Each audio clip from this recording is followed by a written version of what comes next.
भाई लोग जान बचे तो लाखों पाए, 400 पार कहने वाले 300 तक भी नहीं पहुंच पाए। जी हाँ, एग्जिट पोल को ब्रेक डाउन करके ऐसा इलेक्शन रिजल्ट सामने आया जिसकी उम्मीद किसी ने नहीं करी थी। और दिन रात 400 पार कहने वाली बीजेपी 250 तक भी नहीं पहुंच पाई। किसी तरह एनडीए ने 290 सीट को पार किया। एनडीए गठबंधन उस नालायक बच्चे की तरह निकला जिसकी उम्मीद पास होने तक की नहीं थी, लेकिन वो 10वीं के अंदर 70% नंबर ले आया। इलेक्शन रिजल्ट आते साथ ऐसे ऐसे कांग्रेस नेता बाहर आए जिसको टीवी पे देखने के बाद ऐसा लगा कि वो लोग कोरोना टाइम के अंदर उन लोगों का खात्मा हो गया है।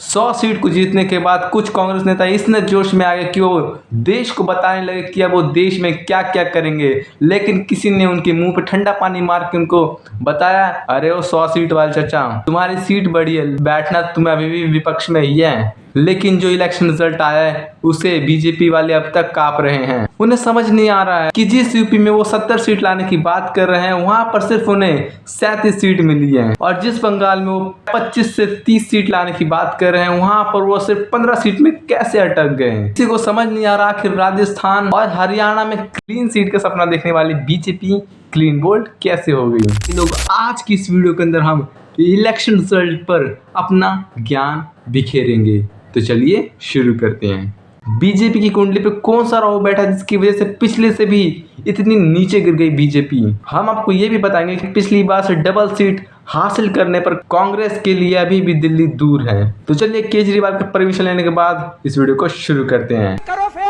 नमस्कार दोस्तों, मैं हूं सचिन और आप देख रहे हैं लोकसभा चुनाव 2024। रिजल्ट आ चुका है। बीजेपी और एनडीए मिलकर फिर से सरकार बनाने जा रही है। ये बात तय है, नरेंद्र मोदी तीसरी बार देश के पीएम बनने जा रहे हैं। जिस तरह के नतीजे अनुमान एग्जिट पोल में लगाए गए थे वो नतीजे उसके आसपास भी नहीं है। जैसे कॉलेज की सुंदर कन्या को दूर दूर से देखकर आप सोचते हैं कि वो आप पर मरती है, और एक दिन बात करने पता चलता है कि उनको आपका नाम तक नहीं पता है। असल नतीजों में इतना ही गैप है। अपने दम पर 350 सीट जीतने का दावा करने वाली बीजेपी को 240 सीट पर ही बैटरी डिस्चार्ज हो गई। दूसरी तरफ जिस कांग्रेस पार्टी को घास भी नहीं डाल रहा था और जिस राहुल गांधी के लिए लोगों ने अपनी तरफ से बंदूक और धर्मशाला में कमरा भी बुक करा दिया, वही राहुल गांधी कांग्रेस के लिए छप्पर पहाड़ रिजल्ट लेकर आए हैं। पिछली 2 इलेक्शन में 60 सीटों से पहले टाइम बोल जाती थी, लेकिन इस बार कांग्रेस 100 सीटों के करीब पहुंच गई। इसे एनडीए कोई 150 सीट नहीं दे रहा, वो बेलगाम घोड़े की तरह 200 सीट पार कर गई। शाम होते होते बीजेपी को भी समझ में आ गया कि अगर यूपी की तरह एक दो स्टेट में अगर गड़बड़ होती 400 सीट आने का दूर, खाने के बाद खाना आना भी मुश्किल हो जाता। अकेली यूपी ने ही बीजेपी की ऐसी लूटा डुबोई है कि बीजेपी अपने दम पर सत्ता में आने से चूक गई। जिस यूपी में बीजेपी वाले 70 पार के नारे लगाते थे वहां सिपाहियों की हाथों ऐसी पिटाई हुई कि वह 37 के आसपास ही लुढ़क गए। तीसरे ऐसे स्टेट का जहां पर बीजेपी पहले से 8-10 सीट ज्यादा लेकर आई, वो तो भला हो मध्य प्रदेश और गुजरात का, जहां बीजेपी क्लीन स्वीप कर गई। वरना यूपी से लेकर महाराष्ट्र, राजस्थान से लेकर बंगाल तक जनता ने उसे जो बेवफाई दिखाई है उसमें उसकी सरकार भी जा सकती थी। डिटेल में जाए तो बीजेपी से कहां चूक हो गई जो उसे इतना बड़ा नुकसान उठाना पड़ा, और इस जीत में भी एनडीए गठबंधन क्या सबक छुपे हैं। देखिए, बीजेपी अगर पिछले से 50 सीट कम लाई है तो इस गणित को समझने के लिए आपको ट्यूशन टीचर की जरूरत नहीं है। मोटे तौर पर यूपी, राजस्थान, बंगाल, महाराष्ट्र में बीजेपी का खराब परफॉर्मेंस ने उसका कूड़ा कर दिया।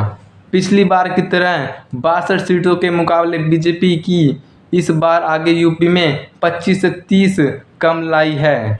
तो इसके कारण सामने आए हैं बीजेपी ऐसे कैंडिडेट्स को अपॉइंट किए हैं जिन्हें जनता तो क्या उनके घर वाले भी पसंद नहीं करते।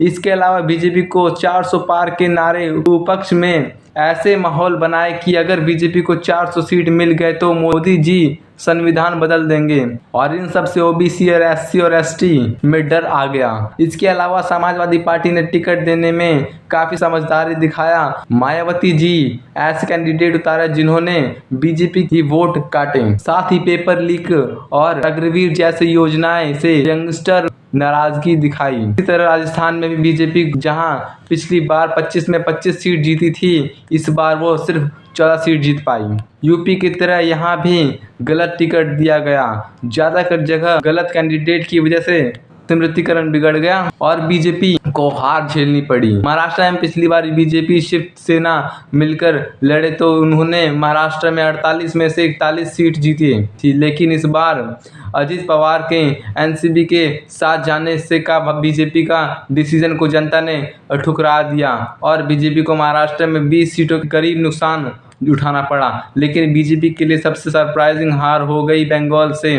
पार्टी को उम्मीद थी कि वो लास्ट टाइम की अपनी 18 सीट की जो ट्रॉली थी उसका इम्प्रूव करके, लेकिन इस बार बंगाल में वो 10 सीटों के आसपास ही सीमित रह गई। कुल मिलाकर इन 4 स्टेट में जो लॉस हुआ बीजेपी को, उड़ीसा जैसे स्टेट में 10 सीटों का गेन नहीं कर पाए। मगर जैसे हमने आपको बताया, गुजरात, मध्य प्रदेश, बिहार, छत्तीसगढ़, दिल्ली, उत्तराखंड और हिमाचल प्रदेश जैसे राज्यों ने 2019 की तरह इस बार भी बीजेपी की झोली भर भर के सीटों दी। इसकी चलते बीजेपी 240 सीट को आखिर पार कर गई। भले ही बीजेपी की 40 से 50 सीट कम है, मगर सरकार तो बीजेपी की है।